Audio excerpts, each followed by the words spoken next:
Hello everyone, I am Shahbaz and today we are discussing about our topic or chapter is work energy and power. ठीक है, work energy और power. ठीक है, काफ़ी important topic है ये. ठीक है, ये क्लास 9th में आता है टॉपिक. कुछ क्लास 6 और 7 में थोड़ा थोड़ा पढ़ते हैं. क्लास 9 में आफ्टर 11 में सीधा आता ही है वर्क एनर्जी पावर के नाम से. बड़ा ही इंपॉर्टेंट टॉपिक है ये WEP वर्क एनर्जी पावर. ठीक है, तो सबसे पहले हम इन तीनों में से किसकी बात करने वाले हैं? यहाँ पे वर्क की. हम लोग यहाँ बात करने वाले हैं वर्क की. वर्क बोले या वर्क डन बोले कंफ्यूज नहीं होना, दोनों सेम ही चीज़ है. हम वर्क की बात करने वाले हैं कि वर्क होता क्या है, व्हाट इज़ वर्क. सबसे पहले हम लोग वर्क जैसे जो काम, वर्क का जो हिंदी में होता है काम. अब ये काम करना, अब यहाँ पर हम लोग क्या करते हैं कि वर्क को दो पार्ट में क्लासीफाई करके समझते हैं कि एज पर डेली लाइफ या अकॉर्डिंग टू डेली लाइफ हम वर्क को कुछ और लेकर चलते हैं, और अकॉर्डिंग टू फिजिक्स हम लोग वर्क को कुछ और समझते हैं. ठीक है, तो पहले बात करते हैं डेली लाइफ की कि डेली लाइफ में वर्क क्या होता है. ठीक है, तो डेली लाइफ के बारे में, वर्क के बारे में क्या बोलेंगे? According to daily life any kind of physical और mental activity is called work. किसी भी तरह की फिजिकल और मेंटल एक्टिविटी क्या कहलाएगी डेली लाइफ के लिए? वर्क कहलाएगी. ठीक है, एनी काइंड ऑफ फिजिकल और mental activity is called work. ठीक है, किसी भी तरह की फिजिकल और मेंटल एक्टिविटी वर्क कहलाएगी. जैसे कि एग्जाम्पल के लिए डांस करना फिजिकल एक्टिविटी हो गई, लर्निंग करना फिजिकल एक्टिविटी हो गई, रनिंग करना, मेडिटेशन, स्लीपिंग, बैठ के ईटिंग, कुछ भी, चाहे उसमें आप मूवमेंट कर रहे हो या नहीं कर रहे हो, कुछ खा रहे हो, बैठ के राइटिंग कर रहे हो, तो हर एक चीज़ किस में आ जाएगी आपकी? वर्क में. एनी काइंड ऑफ फिजिकल और मेंटल एक्टिविटी, हर तरह की फिजिकल. अब मैं चेयर पे बैठा हुआ हूँ, बैठ के पढ़ा रहा हूँ आपको. अब चेयर पे बैठ के पढ़ा रहा हूँ, इसका मतलब क्या हो गया कि मैं बोल रहा हूँ. ठीक है, तो ये कौन सी एक्टिविटी हो गई? मेरी मेंटल एक्टिविटी. मैं घूमते घूमते पढ़ा रहा हूँ, फिजिकल भी हो गई, मेंटल भी हो गई. तो दोनों तरह की एक्टिविटी किस में आ जाएगी? आपकी वर्क में. ऐसा डेली लाइफ मानती है कि हर तरह की फिजिकल और मेंटल एक्टिविटी क्या कहलाएगी? आपकी work. Any kind of physical और mental activity is called work. ऐसा डेली लाइफ के अकॉर्डिंग कहा गया है.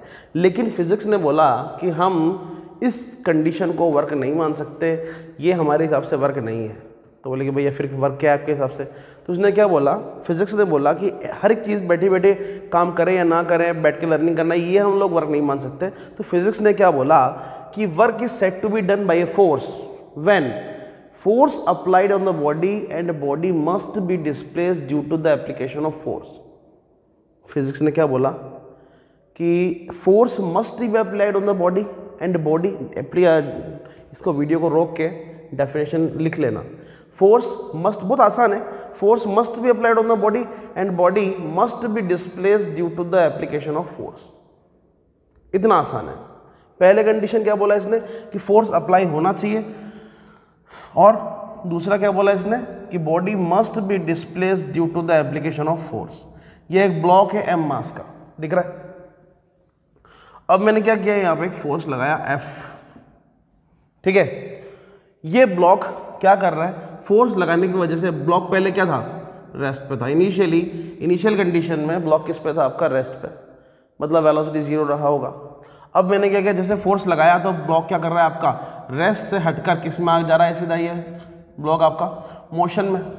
मतलब फोर्स लगाने की वजह से ब्लॉक किस में है आपका? मोशन में. तो मैंने क्या किया, फोर्स अप्लाई किया, और फोर्स अप्लाई की वजह से बॉडी ने मूवमेंट करना स्टार्ट किया. तो मैंने बोला force must be applied on the body and body must be displaced due to the application of force.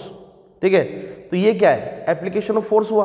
ठीक है, तो ये कहलाएगा वर्क डन, कि वर्क डन के लिए work is said to be done by a force. क्या बोला डेफिनेशन? कि work is said to be done by a force when force applied on the body and body must be displaced due to the application of force. Work क्या कहलाएगा कि sir body पे force लगना चाहिए और body displace करना चाहिए. This is called work. क्या आपको लैंग्वेज समझ में आया? अगर फोर्स लग रहा है, एग्जाम्पल के लिए मैं एक पिलर ले लेता हूँ, वॉल. ये वॉल ले ली मैंने, वॉल है ये. ठीक है, और ये वॉल ऑब्वियसली अंदर तक फिक्स है. मैंने यहाँ पर क्या किया, एक फोर्स लगाया F. क्या आप किसी वॉल को धक्का मार के गिरा सकते हैं? नहीं. ठीक है, मतलब आपने फोर्स किया. अब क्या वॉल का मास मैं M मान लेता हूँ, वॉल का मास M, मैंने फोर्स अप्लाई किया, क्या वॉल की पोजीशन में कोई चेंजेस आया? क्या वॉल मूवमेंट किया? क्या वॉल ने अपना पोजीशन चेंज किया? क्या वॉल शिफ्ट हुआ अपनी जगह से? Answer is no. मतलब मैंने फोर्स लगाया लेकिन बॉडी की पोजीशन में कोई भी चेंजेस नहीं आया, तो ये क्या कहलाएगा आपका? वर्क डन का वैल्यू इस केस में कितना आ जाएगा? 0। यहाँ पर कोई वर्क डन होगा क्या? हाँ जी, यहाँ पर वर्क डन होगा, लेकिन यहाँ पर इस केस में वर्क डन नहीं होगा। ये किसने बताया आपको? फिजिक्स ने बताया कि फोर्स अप्लाई होना चाहिए और फोर्स अप्लाई की वजह से बॉडी में क्या होना चाहिए? डिस्प्लेसमेंट होना चाहिए। यही कहलाता है आपका फिजिक्स के अकॉर्डिंग वर्क डन का प्रॉपर डेफिनेशन। कभी भी अगर डेफिनेशन आता है तो आप क्या लिखेंगे? Simply force must be applied on the body, work is said to be done by a force when force must be applied on the body and body must be displaced due to the application of force. Force लगना चाहिए और body displace करना चाहिए। यही क्या कहलाएगा? आपका work done कहलाएगा as per physics. This is your proper definition of work. Is that clear? काफी आसान टॉपिक है ये। इसके बाद आता है आपका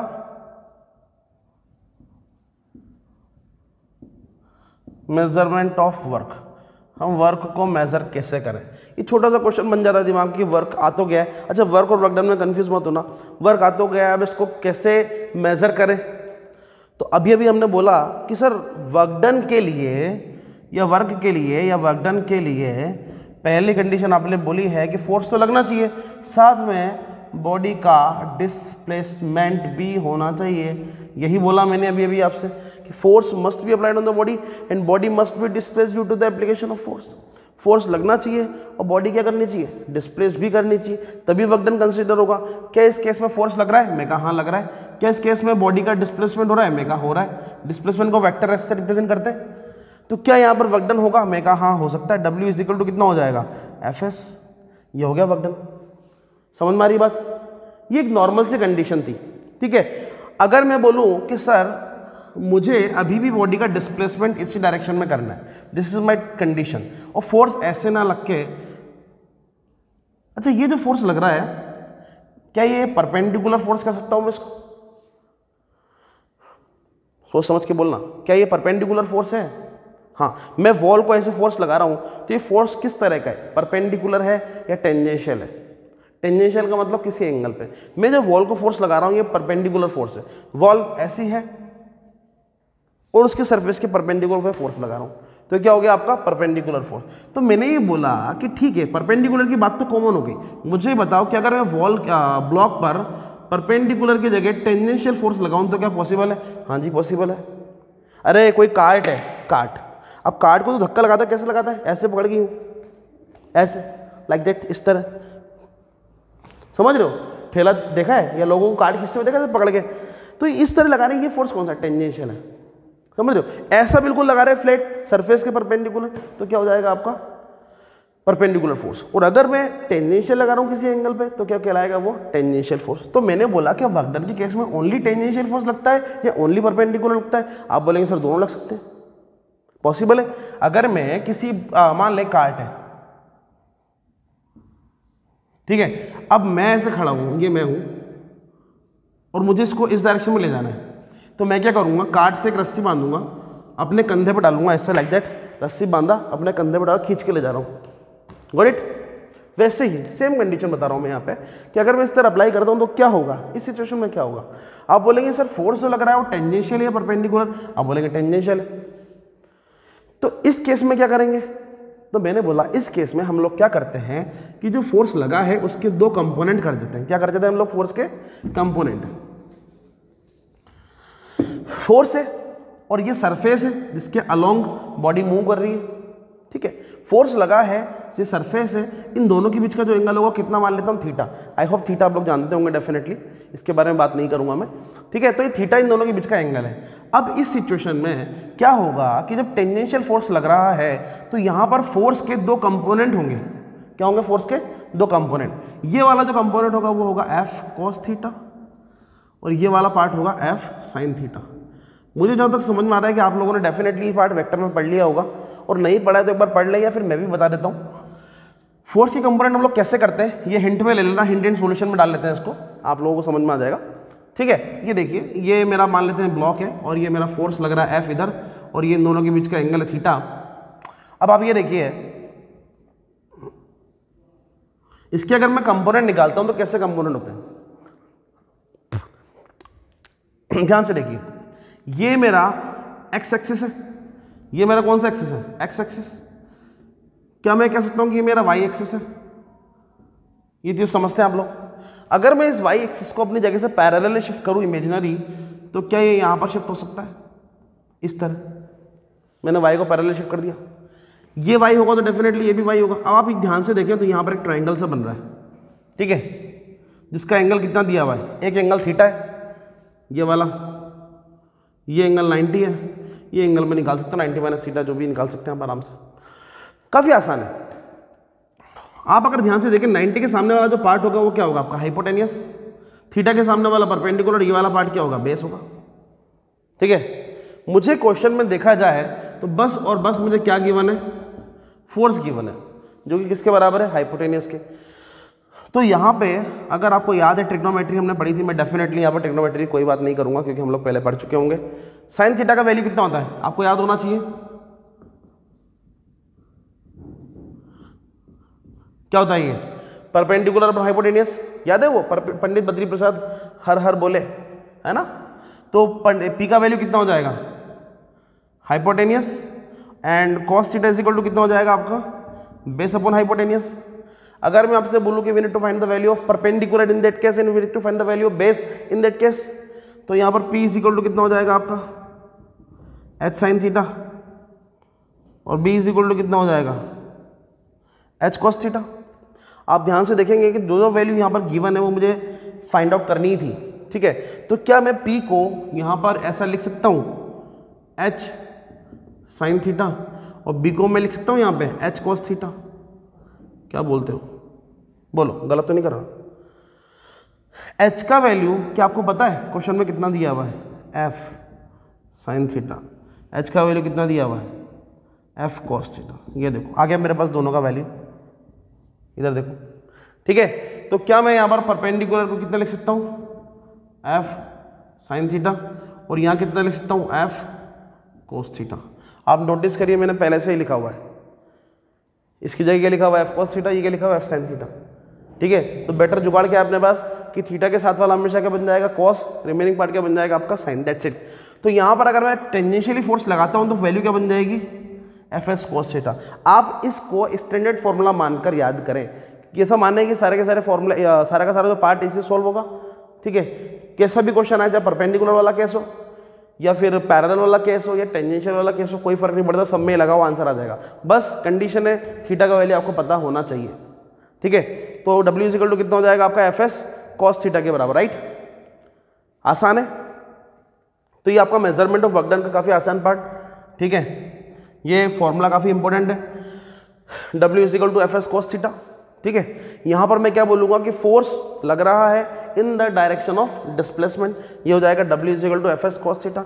F फोर्स यहाँ पर वेक्टर क्वांटिटी है और S डिस्प्लेसमेंट में यहाँ पर क्या है आपका, वेक्टर क्वांटिटी है। यहाँ पर ये एंगल वाला पार्ट है, W is equal to Fs cos theta. तो ये काफी इंपॉर्टेंट पार्ट है, डायरेक्टली ध्यान रखने वाली चीजें हैं, कंपोनेंट निकालना आपको आना चाहिए, ठीक है। आसान बहुत है, इतना ज़्यादा टिपिकल नहीं है जितना सोचते हैं।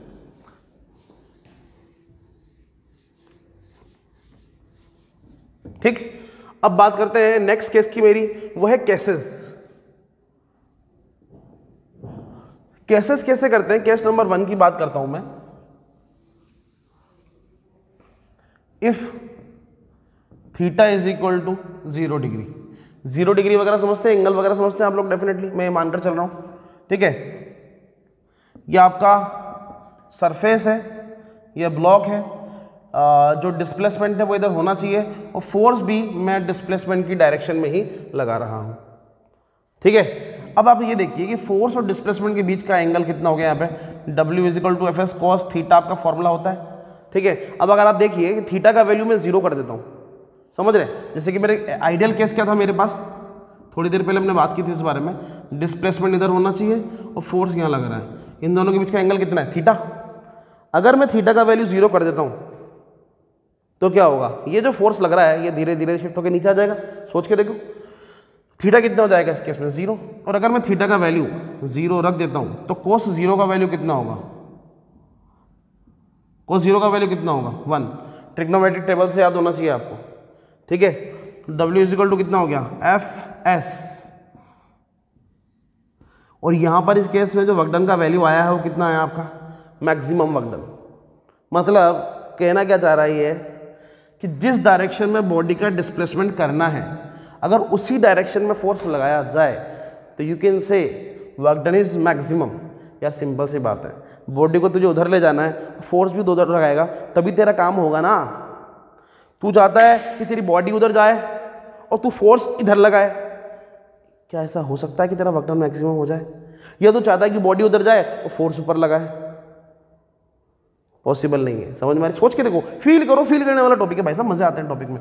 ठीक है, तो ये मेरा पहला केस था। ठीक है, मैं यहाँ पर ये हिंट है, हिंट में लिख लेना cos 0 का वैल्यू कितना होता है, 1। ध्यान रखने वाली बात है। केस नंबर 2 की बात करते हैं। केस नंबर 2 में थीटा का वैल्यू कितना ले लेता हूँ मैं, 90 डिग्री।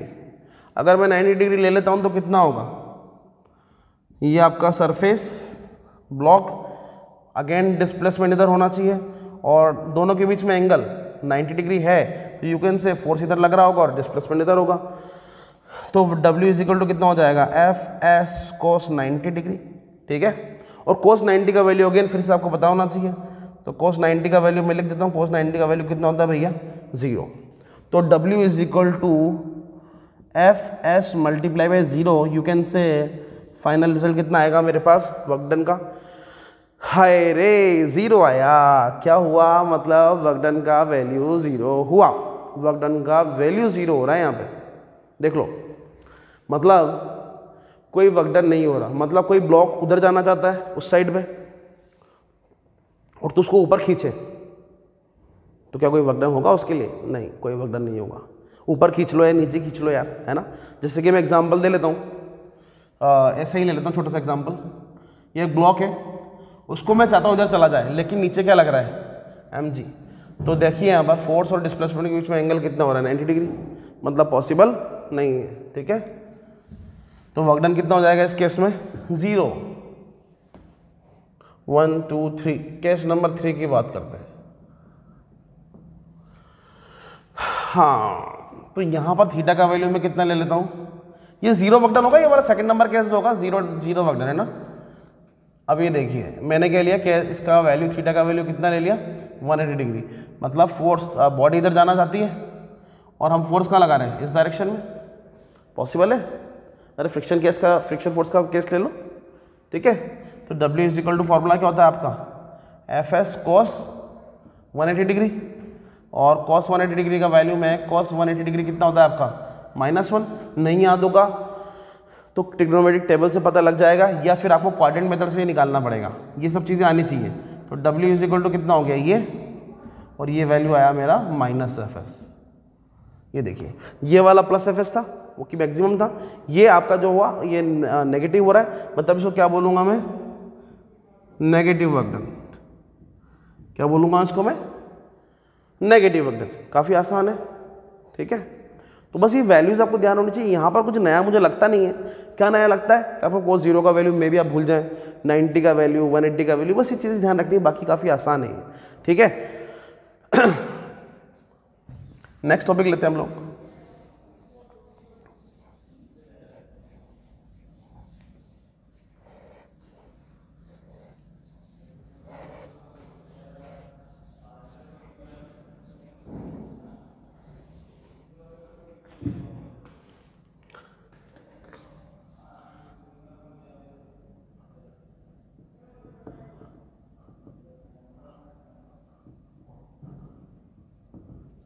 नेक्स्ट केस अपने पास क्या है, यूनिट ऑफ वर्क डन। अब देखो यार, किसी का अगर कोई फिजिकल क्वांटिटी का फॉर्मूला बनता है ना, तो डेफिनेटली उसकी यूनिट भी बनती है, ये फिक्स है। ठीक है,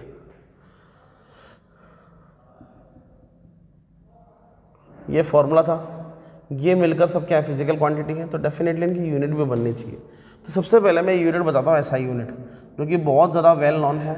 SI यूनिट क्या होगा, कि चलो फोर्स की बात करो तो फोर्स का यूनिट क्या होगा आपका, न्यूटन। डिस्प्लेसमेंट का कितना होगा आपका, मीटर। ठीक है, तो ये इसका बेसिक SI यूनिट है, न्यूटन इनटू मीटर। ठीक है, किसका, वर्क डन का SI यूनिट कितना हो गया मेरे पास, न्यूटन इनटू मीटर। ठीक है, न्यूटन को हम और क्या लिख सकते हैं, अगर आपको याद है एनएल में आपने पढ़ा होगा kilogram into metre per second square multiply by metre. ये kilogram into metre per second square किसका मिलकर बना है? न्यूटन से बना है, राइट। तो कितना हो जाएगा ये, अगर मैं इसको और सिंप्लीफाई करूँ तो कितना हो जाएगा? Kilogram into metre square upon second square. ऐसा भी कई बार एग्जामिनर लिख के दे देता है, ठीक है, ऐसा भी दे देता है कई बार लिख के, कंफ्यूज नहीं होना, ये भी वही है, ये भी वही है। एक और चीज़, इसको मिलाकर हम डायरेक्टली क्या बोलते हैं पता है? जूल। न्यूटन इंटू मीटर या फिर kilogram into metre per second square मिलकर क्या बनता है आपका? जूल। ये जूल क्या है? वर्क डन का एसआई यूनिट है, वर्क का एसआई यूनिट है। इसको हम लोग इससे और रिप्रेजेंट करते हैं, हम जूल से भी जैसे भी रिप्रेजेंट कर देते हैं, ठीक है। ध्यान रखने वाली बात है, अगर एग्जामिनर देता है, ऐसे मैंने क्वेश्चन कई बार देखे हुए हैं, एग्जामिनर क्या बोलता है क्या which of the following is the S I unit of work done, इनमें से कौन सी S I unit of work done है? तो पहला ऑप्शन देगा न्यूटन इंटू मीटर है, ये भी है, ये भी है। तो आपको अगर पता नहीं होगा वर्सेटाइल ऑप्शन तो आप गलत कर देंगे, ठीक है, और दिमाग चलाना पड़ेगा इसके अंदर अपन को, ठीक है। ये मैंने किसकी बात की? ओनली एसआई यूनिट की। अभी मैं किसकी बात कर रहा हूँ भैया? सीजीएस यूनिट की। सीजीएस यूनिट क्या हो सकता है? न्यूटन का यूनिट कितना हो जाएगा? डाइन। मीटर का कितना होगा? सेंटीमीटर। ये लो, ये बन गया इसका सीजीएस यूनिट, ठीक है। किसका सीजीएस बनाई है? वर्क डन का, ठीक है। और जैसे इस पूरी टर्म को मैंने क्या नाम दिया? जूल, वैसे इस पूरी टर्म को मैं क्या नाम देता हूँ? अर्ग, ERG, ठीक है। और अगर मैंने रिलेशन की बात करूँ तो रिलेशन कितना होगा? 1 joule is equal to how much amount of erg. इस तरह मुझे निकालना है, मतलब मैंने क्या निकालना है? ऐसा unit of work done, CGS unit of work done के बीच का रिलेशन निकालना है, जो कि इसके बराबर होगा। देखिए जूल किससे मिलकर बना है? 1 न्यूटन इंटू मीटर से। और अगर मैं इसको कन्वर्ट करता हूँ सीजीएस में तो वैल्यू किसके बराबर आएगा? देखते हैं, न्यूटन का डाइन मल्टीप्लाई बाई मीटर का सेंटीमीटर, ठीक है। तो कितना हो जाएगा? ये 10 की power 5 multiply by 100 dyne into centimetre. अगर आप इसको सिंप्लीफाई करेंगे तो ये बन जाएगा 1 जूल इज इक्वल टू 10 की पावर 7 अर्ग, ठीक है। अगर आप 1 अर्ग का वैल्यू निकालेंगे यहाँ से तो कितना हो जाएगा? 10 की पावर -7 जूल के बराबर। ये वैल्यू, ये रिलेशन बहुत बहुत बहुत इंपॉर्टेंट है, डायरेक्टली पूछ लेता है एग्जामिनर कभी कभी, तो बेटर है इसको याद रखें, ठीक है। तो ये आपका एसआई यूनिट हो गया और ये आपका सीजीएस यूनिट हो गया है, ठीक है। अब आप बात करते हैं ग्रेविटेशनल यूनिट ऑफ वर्क की। किसकी बात कर रहे हैं आप?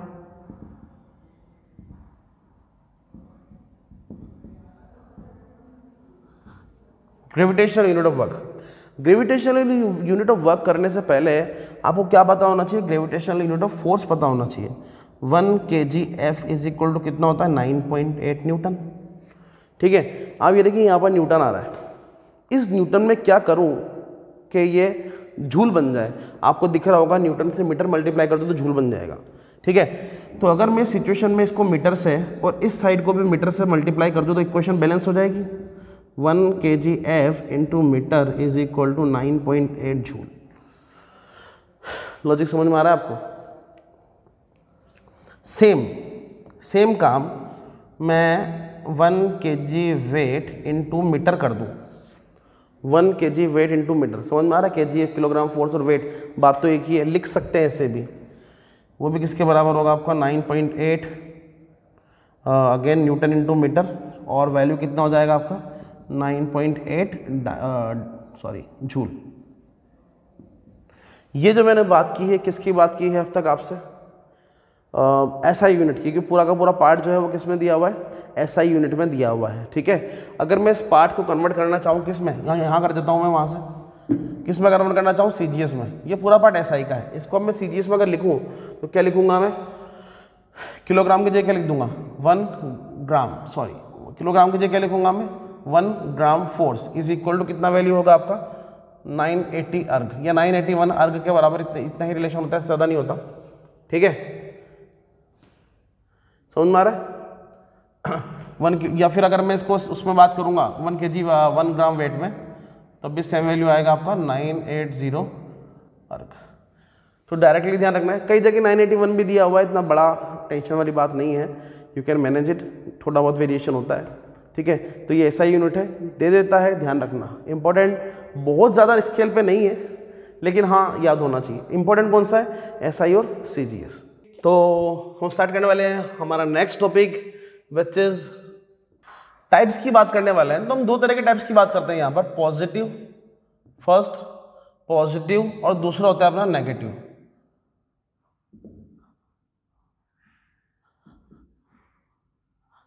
Positive work done and negative work done, बड़ा ही आसान है यार ये टॉपिक, वैसे तो हम कर चुके हैं। आपको याद है अभी theta is equal to 0 degree जब लिया था तो पॉजिटिव वर्क डन था, और थीटा इज इक्वल टू जब 180 डिग्री लिया था तो 90 वर्क, सॉरी 0 और नेगेटिव वर्क डन था।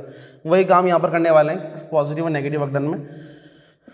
ये आपका अगर मैं बॉडी काम मूव करना चाहिए आपका इस डायरेक्शन में, ठीक है, और जो फोर्स लग रहा है वो कहाँ हो, थीटा का जो वैल्यू होता चाहिए वो किससे कम होना चाहिए, theta must be less than 90 degree. Theta का वैल्यू कितना होना चाहिए, 90 से कम हो, तो जो वर्क डन होगा वो कौन सा होगा आपका, पॉजिटिव। अभी जिसके कहने का मतलब है वो समझते हैं। अगर थीटा का वैल्यू लेस देन 90 है, जैसे कि मैं आपको बोल दूं कि फोर्स मैंने यहाँ लगाया F, तो ये जो थीटा है क्या वो लेस देन 90 है या नहीं है, आप बोलोगे यस है। यहाँ पे इस केस में थीटा देखिए लेस देन 90 होगा या नहीं होगा, आप बोलोगे होगा। यहाँ इस केस में थीटा का वैल्यू लेस देन 90 होगा, तो मतलब थीटा का वैल्यू जब तक लेस देन 90 चल रहा है तब तक वर्क डन जो होगा वो क्या होगा, पॉजिटिव होगा। अब क्यों होगा सोचते हैं, देखो मान लो अगर मैं थीटा, ये आपका 90 है, ये 90 वाला है, 90 हो गया तो वर्क डन क्या हो जाएगा आपका, आपको याद है केस नंबर 2 किया था हम लोगों ने, उस केस में वर्क डन कितना हो रहा था, 0।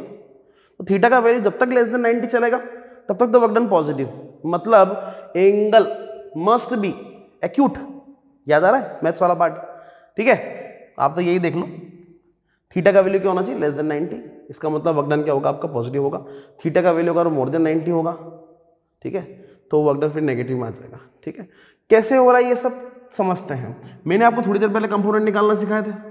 अब इन सब में से जितने भी फोर्स दिए हुए हैं, फोर्स का वैल्यू कुछ भी ले लीजिए, F1 F2 F3 कुछ भी ले लीजिए। अगर मैं इनके कंपोनेंट निकालता हूँ F1 F2 का थीटा कितना हो जाएगा, ये तो F3 हो गया, F2 का थीटा ये हो गया, ये लो।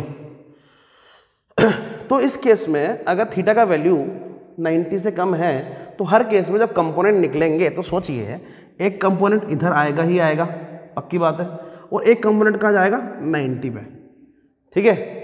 तो हर केस में, हर सिचुएशन में थीटा का वैल्यू जब अगर 90 से कम होगा तो हर केस में वर्क डन किस डायरेक्शन में होगा, इस डायरेक्शन में, तो ये होगा आपका पॉजिटिव वर्क डन, ठीक है। अगर मैं बात करता हूँ थीटा का वैल्यू ग्रेटर देन 90 है, ये आपका वर्क डन डिस्प्लेसमेंट मुझे इधर करना है बॉडी का, और आपका ये 90 वाला पार्ट ये है, और मैंने क्या बोला, थीटा का value greater than 90, more than 90 हो जाए, ये 90 आपका, ये वाला जो पार्ट है कितना है, 90 है, और यहाँ से थीटा बढ़ जाए, ये लो 1 2, ये हो गया आपका थीटा, होगा 90 से बड़ा, होगा कि नहीं होगा, देखिए यहाँ से ले रहा हूँ मैं एंगल इस जगह से, होगा 90 से बड़ा है थीटा, ये लिख दूंगा यहाँ पर, theta must be greater than 90, मतलब क्या होगा आपका, angle should be obtuse. Obtuse angle की बात करेंगे तो इस केस में जब कंपोनेंट निकलेंगे तो एक कंपोनेंट तो किधर होगा बेटा, इधर, और एक कंपोनेंट किधर होगा, इधर। डिस्प्लेसमेंट करना है उधर और फोर्स लग रहा है इधर। अब आप सोचिए तुझे बॉडी को ले जाना है उधर, फोर्स लगा रहा है इधर, तो क्या बॉडी उस डायरेक्शन में जा पाएगी, नहीं जाएगी, उसके अपोजिट डायरेक्शन में। तो यहाँ पर इस केस में क्या होगा, वर्क डन जो होगा वो क्या होगा, नेगेटिव वर्क डन। समझ मारी बात। तो ये पार्ट यहाँ पे हमें गिवन होता है पॉजिटिव और नेगेटिव वर्क डन का, बहुत ही कॉमन है, ऑलरेडी हम लोग कर चुके हैं, बस यहाँ पर अलग से टॉपिक दिया हुआ है, कोई बड़ा चीज़ नहीं है। बस ध्यान रखना, एंगल वहाँ पे एंगल, यहाँ पे एंगल, यहाँ पर एंगल का वैल्यू थीटा का वैल्यू लेस देन 90 है, वहाँ ग्रेटर देन 90 है, ये एक्यूट एंगल होगा और वो ऑब्ट्यूस एंगल होगा, ठीक है, जो कि आपने ऑलरेडी पढ़ा हुआ है, ठीक। इसके बाद एक टॉपिक आता है conservative and non conservative forces का। कौन सा टॉपिक आता है अपने पास,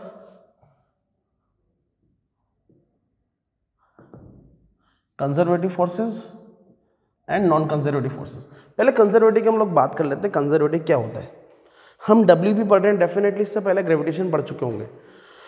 ग्रेविटेशन की जब ग्रेविटेशन फोर्स की जब कैरेक्टरिस्टिक्स पढ़ते हैं तो कैरेक्टरिस्टिक्स ऑफ ग्रेविटेशन फोर्स में क्लियरली मेंशन है कि gravitation force is a conservative force. मुझे लगता है इसका आंसर आपको वहाँ भी ढूंढना चाहिए था, ठीक है, यहाँ पर आ गए हैं पढ़ते पढ़ते, मैं तो बताऊंगा ही, लेकिन इसका आंसर हमें वहाँ भी ढूंढना चाहिए कि ग्रेविटेशन फोर्स बोला होगा डेफिनेटली टीचर ने, ग्रेविटेशन फोर्स क्या आपका कंजर्वेटिव फोर्स है। भैया कंजर्वेटिव फोर्स होता क्या है ये तो बताओ। तो कंजर्वेटिव फोर्स होता क्या है, सुनिए डेफिनेशन लिख लेना, इंपॉर्टेंट है, काम की है। Conservative forces are those forces which does not depend on the path, it is only depend on initial and final position. Conservative forces क्या होता है, जो कि पाथ पर डिपेंड नहीं करते, ओनली डिपेंड करते हैं इनिशियल एंड फाइनल पोजीशन पर। ठीक है, समझते हैं। ये ब्लॉक है मेरे पास, सेम एक और ब्लॉक है, 2 ब्लॉक मैंने लिए हुए हैं। ठीक है, इस ब्लॉक को एक h हाइट की बिल्डिंग के टॉप पर मुझे पहुंचाना है। ठीक है, सेम ब्लॉक को उसी बिल्डिंग पर ले जाना है। ठीक है, लेकर जाना दोनों को सेम है, मतलब दोनों को सेम हाइट या फिर सेम डिस्टेंस ट्रेवल करना है, ये तो तय है। लेकिन ले जाने का तरीके अलग अलग है। कैसे कि इस वाले ब्लॉक को तो मैं लिफ्ट में रखा और ऊपर ले गया, कितनी हाइट पर, h हाइट पर ले गया इस ब्लॉक को। मास दोनों का सेम है, सब कुछ सेम है, दिमाग लगाना ही नहीं भाई साहब, है ना, समझना, मैं कंजर्वेटिव फोर्स की बात कर रहा हूं। h हाइट पर ले गया। ठीक, अब मैं दूसरे ब्लॉक को क्या कर रहा हूं, लेकर मुझे अभी भी दूसरे ब्लॉक को कहां लेकर जाना है, सेम हाइट पर लेकर जाना है, लेकिन ले जाने का तरीका पता है क्या है, मैं स्टेयर से लेकर गया, सीढ़ियों से, मान लेते हैं। अब भाई साहब कैसे लेकर ऐसा घुमा के लेके जा रहे हैं, समझ नहीं आया, बहुत हाइट ट्रेवल करना पड़ा है। क्या ट्रेवल पाथ दोनों का सेम है, क्या दोनों ने सेम पाथ ट्रेवल किया है? आप बोलोगे नहीं सर, एक ने तो सीधा चला गया और एक घूमते घूमते जा रहा है, तो डेफिनेटली डिस्टेंस ट्रेवल दोनों का अलग अलग होना चाहिए। समझ में आ रहा नहीं आ रहा? तो मैंने बोला कि लेकर तो ऊपर ही गया है, दोनों ने अगर देखा जाए लॉजिकली तो दोनों का जो ट्रेवल डिस्टेंस है, ट्रेवल हाइट है सॉरी, वो क्या है, दोनों का सेम है, लेकिन डिस्टेंस ट्रेवल क्या है दोनों का अलग अलग। इसने कम ट्रेवल किया और इसने घूम घूम के ज़्यादा ट्रेवल किया। समझ में आ रही बात? ठीक है, तो मैंने क्या बोला कि conservative force are those forces which does not depend on the path, जो कि पाथ पर डिपेंड नहीं करता, ओनली किस पर डिपेंड करता है, इनिशियल एंड फाइनल पोजीशन। आप देखिए इसका और इसका इनिशियल पोजीशन क्या है, सेम, और सेम सिचुएशन में दोनों का फाइनल सिचुएशन भी क्या है, देखिए सेम है। क्या बोलते हो, इनिशियल भी सेम है और फाइनल भी सेम है। ठीक है, तो कंजर्वेटिव फोर्स का क्या बोला मैंने, इनिशियल फाइनल पोजीशन क्या होने वाला है, सेम। अब आप ये देखिए कि लगने वाला यहां पर जो ग्रेविटेशन फोर्स लग रहा होगा अभी, वो कितना लग रहा होगा, जो भी लग रहा होगा दोनों के केस में सेम लग रहा होगा, और यहां ले जाता हूं तब भी कंजर्वेटिव फोर्स क्या लग रहा होगा दोनों के केस में, सेम। तो मैंने बोला conservative forces are those forces which does not depend on the path, path पर डिपेंड नहीं करता, वो किस पर डिपेंड करता है, इनिशियल एंड फाइनल पोजीशन पर, राइट। तो ये आपका कंजर्वेटिव फोर्स होता है। इसमें ग्रेविटेशन फोर्स बहुत ही प्यारा एग्जांपल है कंजर्वेटिव फोर्स का। कंजर्वेटिव फोर्स कौन सा होगा, gravitation force is the conservative force, जो कि पाथ पर डिपेंड नहीं करता। ठीक है, ओनली किस पर डिपेंड करता है, इनिशियल एंड फाइनल पोजीशन पर, राइट। अब बात करते हैं दूसरा कौन सा है मेरे पास,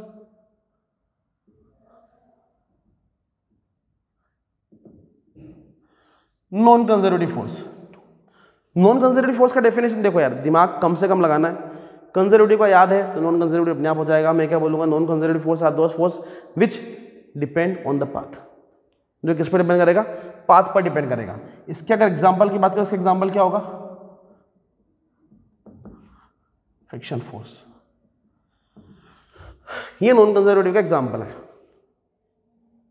ठीक है, सोचो कैसे, एक ब्लॉक है,